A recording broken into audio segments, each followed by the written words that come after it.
Bueno, hoy les tenemos un ejercicio de choque de dos carros. Mi nombre es Gonzalo Moreno, soy docente de la Universidad de Pamplona en el programa de Ingeniería Mecánica. Esta es la asignatura de dinámica. En este ejercicio vamos a hacer una reconstrucción de un choque de dos carros. Entonces, el enunciado es el siguiente. Tenemos los dos carros, dice que los dos carros se chocan en este punto, en un cruce. El carro B tiene una velocidad en sentido de las Y positivas y el carro A en sentido de las X positivas. Los dos carros se chocan y después del choque, los dos quedan en estas dos posiciones. El carro A queda aquí a 18.5 metros del choque y el carro B a 21.3 metros del choque. Entonces, se dice que el coeficiente de fricción del carro con el piso es de 0.8. Entonces, A desde aquí hace este recorrido hasta aquí y B desde aquí hace este recorrido hasta aquí, únicamente con la fricción. También se dice que no hay cambio de nivel, o sea que esto es completamente plano para que no haya interferencia de la altura.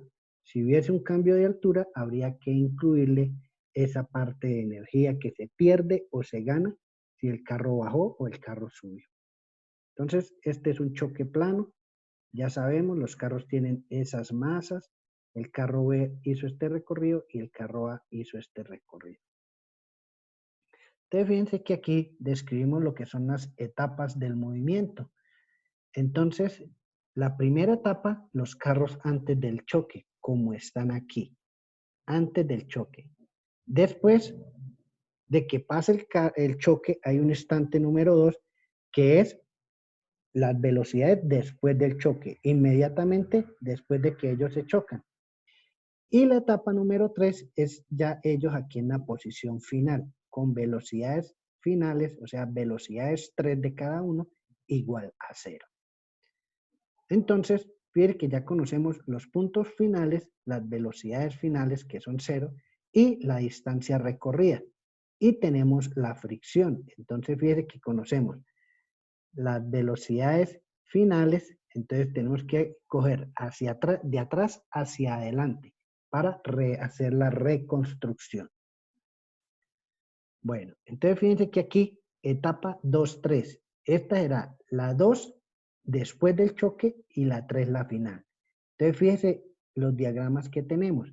Entonces tenemos el carro A viene con una velocidad 1, después sale, después del choque sale con una velocidad A2 y llega a una velocidad A3. Entonces estamos entre 2 y 3. De igual forma para el carro B, entre 2 y 3. Entonces, fíjese que para el carro A y carro B aplicamos el principio de trabajo y energía. Tenemos un medio de la masa de velocidad de A en el instante 2, aquí después del choque, menos lo que él pierde por fricción en un espacio de 0 a dB, de 0 a 18.5 metros. Mírenlo, aquí lo tenemos. Y tenemos la velocidad en 3, que va a ser igual a 0.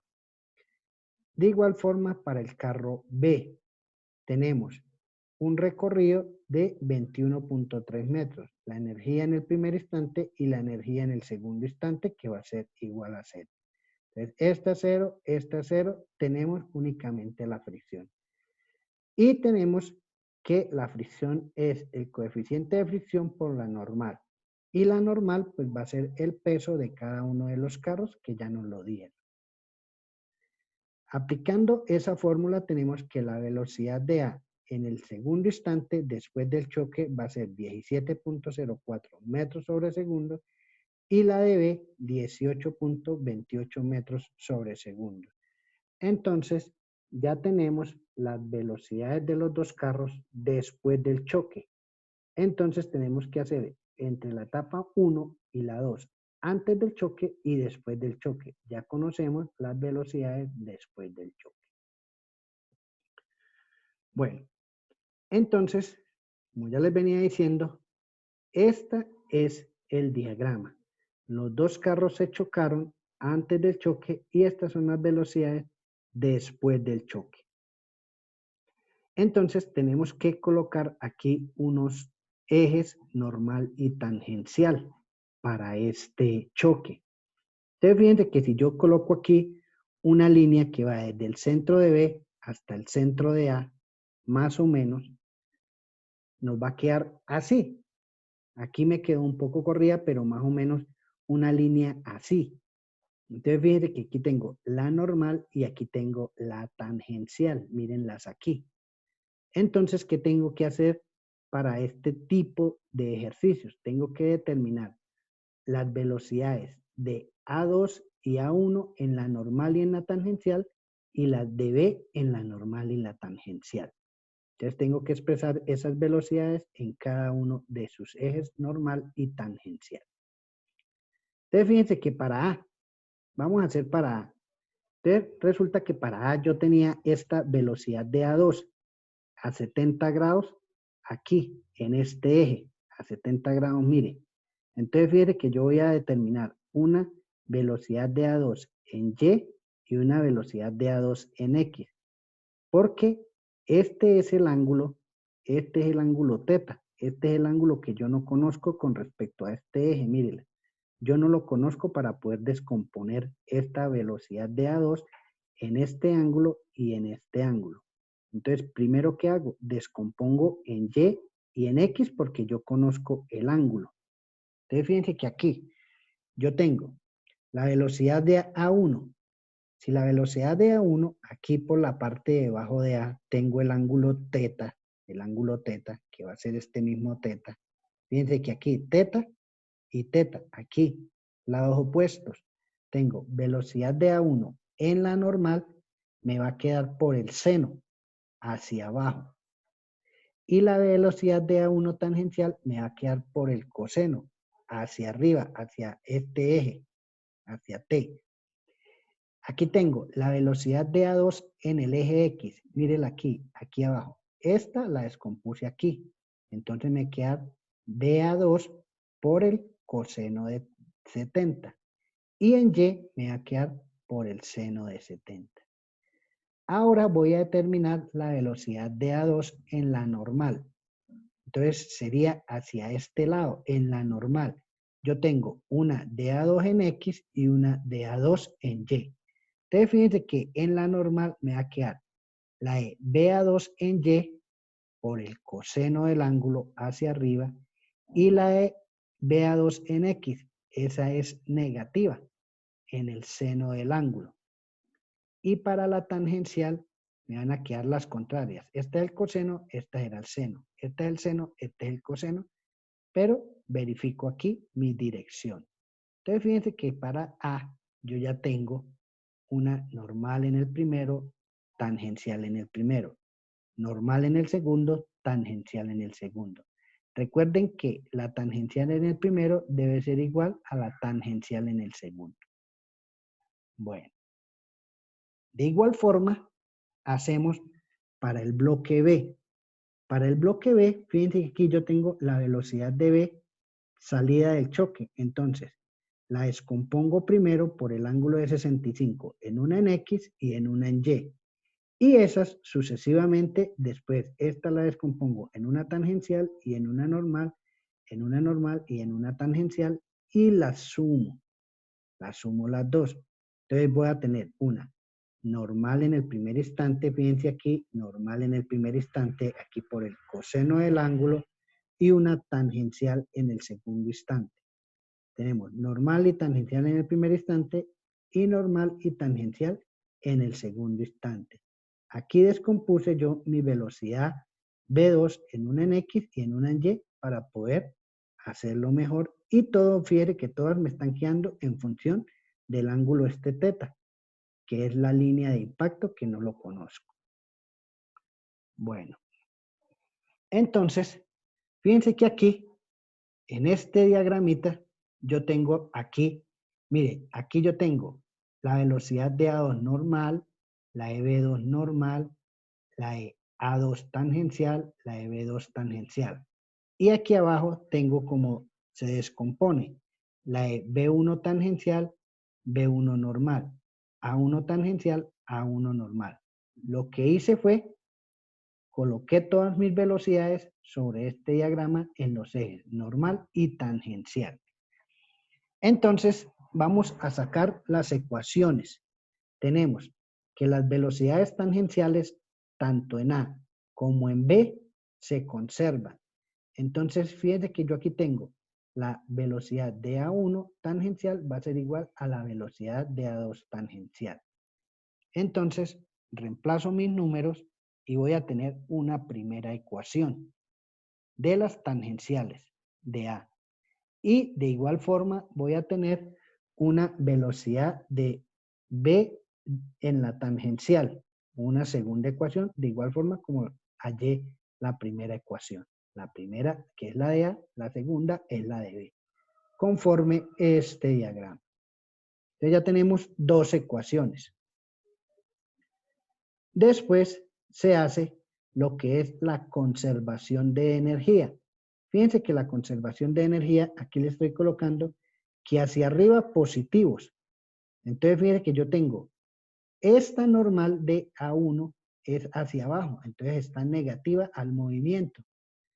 De resto, mire, la 2 B2 normal, la B1 normal, todas van hacia arriba.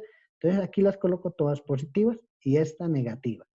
Entonces tengo masa, velocidad de A1 normal, más masa, velocidad de B1 normal, más masa, velocidad de A2 normal, más masa, velocidad de B2 normal. Reemplazando las masas y simplificando, porque aquí puedo dividir todo entre masa de B y entonces se me va aquí la masa de B. Entonces masa de A sobre masa de B me va a quedar 1.2. Y velocidad de A1 en la normal, que es velocidad de A1 por el seno del ángulo, y de igual forma para el resto de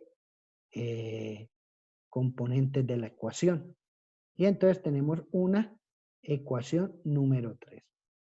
Entonces fíjense que aquí yo tuve en cuenta el sentido positivo hacia arriba. Así de esta forma hacemos la ecuación de el coeficiente de restitución con las normales. Pero mire, tenemos en cuenta que la de A1 normal es negativa. Entonces fíjense que aquí estamos haciendo exactamente la misma ecuación. B2 menos A2. A1 menos B1. Pero esta es negativa por aquí la dirección que ella tiene con respecto a este signo que le estoy colocando que hacia arriba positiva. Y tenemos, reemplazando, tenemos nuestra cuarta ecuación. Entonces fíjense que tenemos 4 ecuaciones. Tenemos la primera, que es la de las tangenciales de A, la segunda, que es la de las tangenciales de B. Tenemos una tercera ecuación, que es la de conservación de energía, y tenemos otra, que es la del coeficiente de restitución. De estas 4 ecuaciones no conocemos ni la velocidad de A1, que es como ella llegó al choque, la velocidad de B1, como ella llegó al choque, no conocemos E, que es el coeficiente de restitución, y tampoco conocemos teta, que es el ángulo del choque. Y tenemos unas restricciones. Tenemos que el valor de E, que es el coeficiente de restitución, debe estar entre 0 y 1. Eso es que se sabe porque el choque puede ser o plástico o elástico. Y el valor de teta está más o menos entre 0 y 45 grados o 0 y 90 grados. Fíjense ustedes la ecuación, la gráfica anterior, fíjense que esta línea, este teta está aquí por la parte de encima. Entonces, él puede tener de 0 a 90 grados. Entonces, yo aquí lo hice un poco más pequeño, de 0 a 45. Entonces, él es bien pequeño. Entonces, eso es como para poder desarrollar esta parte. Tenemos estas 4 ecuaciones con 4 incógnitas, Pero tenemos estas restricciones para que el ejercicio pueda dar un resultado acorde con lo que se está planteando. Entonces, esta parte sí ya se tiene que desarrollar en MATLAB con ecuaciones y restricciones. Después de que desarrollamos esto en MATLAB, nos va a dar las siguientes velocidades. Nos va a dar que la velocidad de A es 12.26 metros sobre segundo, que si multiplico por 3.6 me va a dar 44.15 kilómetros por hora. Y la velocidad de B, miren la velocidad de B, 128 kilómetros por hora. El carro B lleva mucha velocidad. El coeficiente de restitución me da 0.05 y el ángulo de la línea de impacto, aquí teta, se recuerdan, me da 21.9 grados. Entonces, unas conclusiones que se pueden sacar de este tipo de ejercicio, dice, el carro B lleva exceso de velocidad. Una hipótesis puede ser que el carro B aceleró para poder pasar un semáforo y A hasta ahora estaba arrancando y llegaron y se chocaron. Por eso los dos quedaron en estas posiciones. Fíjense que el carro B quedó mucho más lejos, a 21.3 metros. Eso más o menos es un indicativo de que la velocidad de B era bastante mayor que la de A. Y fíjese que eso nos lo da el ejercicio. Y el coeficiente de restitución E, como él es pequeño, entonces fíjese que se puede decir que el choque fue casi plástico. Plástico es 0. Fíjese que él es casi plástico. O sea que ellos dos llegaron y chocaron y no rebotaron casi que entre los dos. Si el choque fuese, por ejemplo, 0.8, los dos hubiesen rebotado. El A hubiese quedado por aquí en esta esquina y el B por aquí en este otro lado. Entonces, el choque para este caso fue casi plástico. Espero que hayan entendido este ejercicio. Es muy explicativo de lo que se puede hacer cuando hay un choque. Se hace una reconstrucción de atrás hacia adelante, de lo que ocurrió, de lo que pasó. Y fíjese que eso se necesitan, por ejemplo, los coeficientes de restitución, se necesita la fricción, se necesita más o menos el recorrido de los carros después del choque. Por eso es importante saber tener un esquema de lo que pasó. Entonces, ¿dónde fue el choque? ¿Dónde quedaron los carros? ¿Qué fue lo que pasó? Las velocidades y toda esa cuestión. Y se puede hacer una reconstrucción completa del choque. Bueno, espero les haya gustado este ejercicio. Muchísimas gracias por su atención.